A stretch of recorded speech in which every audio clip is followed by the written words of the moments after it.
Welcome to Deals and Disputes with the West Webb Law Group. Welcome to today's episode of Deals and Disputes with West Webb, Albritton, and Gentry, where we dive into the evolving world of commercial real estate, office space leasing, and the return to work post-pandemic. Our guest today is Caleb Dunson, an accomplished attorney with extensive experience in real estate transactions and leasing. As the world continues to adjust to the new normal of hybrid and remote work, office space leasing is undergoing significant changes. Caleb has worked with companies in both the commercial and banking sectors, assisting them in purchasing and leasing properties for expansive retail and office networks.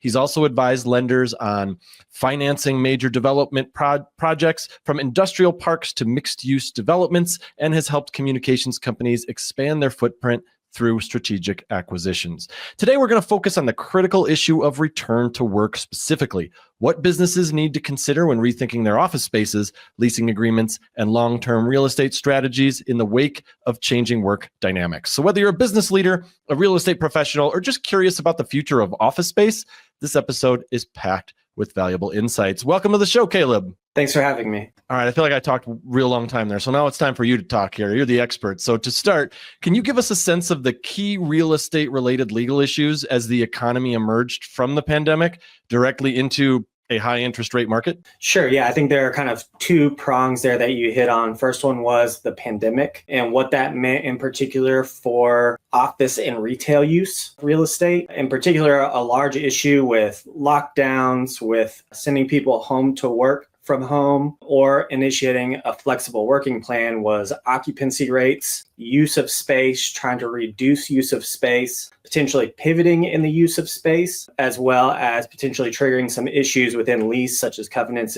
as it goes with use and occupancy of the space. Kind of the second part that you hit on there is the high interest rate environment that resulted from the inflation from the pandemic. As we all know, interest rates have substantially increased as the market, the Fed, the 10-year Treasury debt yield reacted to the high inflationary market. And as a result, that's really pinched a lot of, in particular, commercial real estate loans. And we've seen lots of issues as it relates to complying with debt service coverage ratio covenants, potential issues with refis, potential issues with, again, occupancy and use of space if there are covenants in the loan relating to that. So we've had kind of a myriad of issues relating to not only how people are using the space, but also how their businesses are performing to cover any covenants captured in those loans or leases. Okay, yeah, that makes sense. And with the hindsight of the pandemic and necessary transitions stemming from it, what are some key legal considerations for businesses as they look to either renew their lease or enter into a new one? Yeah, I think when it comes to renewing or entering into a new lease, you kind of look at it from two sides, right? First one is if you're a landlord, I think this is an excellent time to pull out your form lease document, dust it off, and take a look at the issues that you've had over the last 4 or 5 years. See what you would have liked to enforce, such as occupancy rates, any type of use considerations, any force majeure provisions. I think those are critical for landlords moving forward. Understanding that things can change on a dime in an unforeseen pandemic or anything like that. And I think the other side is from the tenant's perspective is what flexibility do you want? Do you want to have a broad use provision within your lease so that you can pivot in the event your business has to shift as a result of some type of market condition? Do you want to really dig in on certain force majeure provisions as it relates to performing certain covenants or maintenance obligations under the lease, as well as any type of percentage rent obligations that you may have if you are a retail business, and that is a portion of the payment that you're making to your landlord. So I think this is a really critical time for both landlords to pull out their leases, think about their enforcement provisions, as well as tenants thinking through what they really want to dig in on as it relates to the flexibility that they have under their leases. And relatedly, as businesses evaluate their real estate needs and perhaps look maybe to own or finance space rather than lease it, what should they consider from a legal perspective?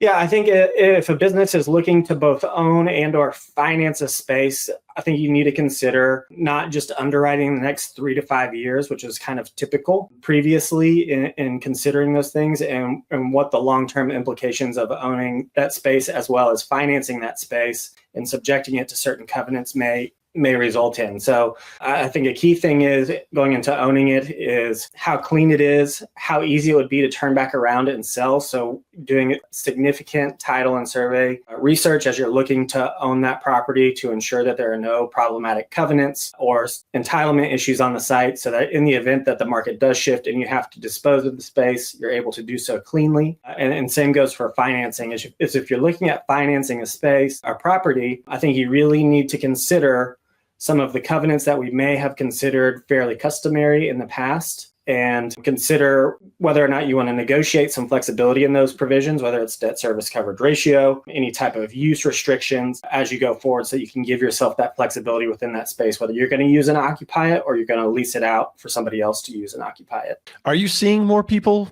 going into the own and finance area? Right now, it's difficult to say. I would say if it's a developed space, yes, that's kind of same as it's ever been. If it is an asset that's already developed and there is a building existing and it's in good shape or needs moderate repairs or restoration, the really kind of sector that's been pinched that I've seen is the development space. It's because most of those loans are subject to adjustable rate loans that get reset every month off of a indice rate. So a big one I've seen is term SOFR as that rate. And those loans are subject to high interest rates, are typically shorter term, 5, 7, maybe 10 years. And right now are just really expensive to obtain because lenders aren't underwriting on the same terms that they were kind of pre-2022, 2021.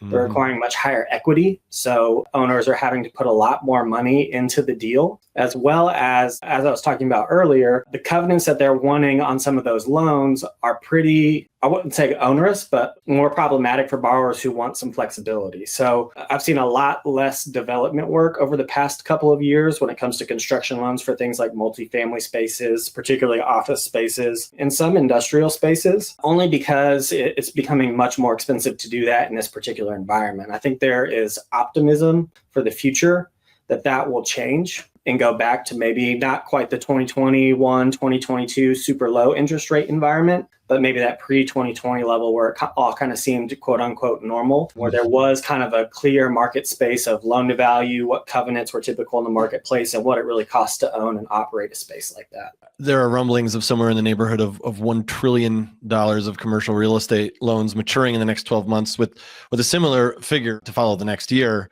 What are some things businesses with CRE loans should consider as those deadlines loom? Yeah, I mean, I think first and foremost, as somebody who's both represented banks who have been holding loans that potentially could become problematic with maturity dates in the next year or two, as well as businesses subject to those loans, is first and foremost is get out front and talk to your lender. Banks at the moment, at least in my experience, aren't making a ton of new loans. But if your loan is performing, and you've potentially got an issue with maturity or a covenant, get out in front of it and talk to your lender. And I've seen a lot of, I wouldn't call them loan workouts because they aren't that significant, but I'd say loan workout lights where they maybe are going to punt that maturity date by a year, 2 or 3. Because that loan or that asset is performing well to cover the debt, the bank is not in a position to refi, but they may be in a position to say, you know what, we can extend your maturity date by 12 months or 24 months until the market kind of settles down a little bit. And we can either refi on terms that we both can agree on, or you can go out and find another lender and refi or whatever it may be. So while there are a lot of CRE loans looming for maturity in not only 2025, but 2026 as well. I think the key is, particularly for the business owners who could be subject to penalties, foreclosures, things like that for defaulting on those loans, is if you think you have an issue with a maturity date or a covenant, don't wait till it is a problem. Get out front and talk to your lender now, because I've sat on both sides of the table and I've found, at least in the current environment, most people are willing to come up with some kind of creative deal to kind of keep things status quo until we can get ourselves kind of stabilized after both the pandemic and the high interest rate market. Similarly, what should owners of properties subject to such loans consider as any leases come up to renew? Yeah, so I mean, if you are a business owner and you have a commercial real estate loan on an asset in which you turn around and lease to third parties, and some of those leases are coming up, I've seen people get really creative in what they do in order to keep either tenants in the space, and or if there is occupancy coming up in the space and that's critical to your lender's underwriting, again, you need to get out in front of your lender and talk to them about what is happening. Because again, so long as the asset is performing, I've found that it's been an environment where people are willing to strike deals, and we've been able to document that in various ways. What could it mean for tenants as well? Yeah, I think when it comes to tenants, I think if they have a lease coming up for renewal, I've seen tenants have a little more leverage in various business terms, which I'll leave to the more business savvy folks like brokers and the tenants themselves. But what it's resulted in, and in particular when it comes to performative covenants under the lease, they've been able to negotiate some softer terms, some more tenant-friendly terms, as well as maybe get some additional benefits on the business side, whether it relates to tenant improvement work, some kind of allowance or anything like that. As businesses adjust to this environment, what long-term legal trends do you see emerging? Yeah, I think the few big ones that I see coming out of it, and this kind of encompasses both lending, leasing, owning, anything related to commercial real estate, is understanding the flexibility that some people need in the space that they didn't know that they needed before. So I think obviously a large one that people dig in on now that they really didn't look at super closely before is the force majeure provisions and all of their documents, whether it's a loan agreement or a lease. What kind of carve-outs we want to have for any unforeseen circumstances. That was generally speaking a boilerplate provision pre-2020 that I almost never saw touched. Occasionally somebody would maybe make a comment on it, but now, particularly as lawyers, as we're trading documents back and forth, I almost never see it untouched. So I think that is something that people are going to be revisiting, at least from the transactional side, of a trend of negotiating that force majeure provision more fulsomely than maybe they had before. Secondly, I think people are going to look really closely at their covenants, whether it's debt service coverage, whether it's a tenant who is using a space and wants to be able to pivot. They're going to want broader use allowances within their lease, as well as they want to be able to have flexibility in their occupancy of the space. And I think I've seen both landlords and tenants negotiate whether it is occupancy density or whether it is occupancy, whether they have to occupy the space full time Monday to Friday. That is something I think we'll see negotiated a lot, particularly a lot more in the office space as people kind of finally come to terms with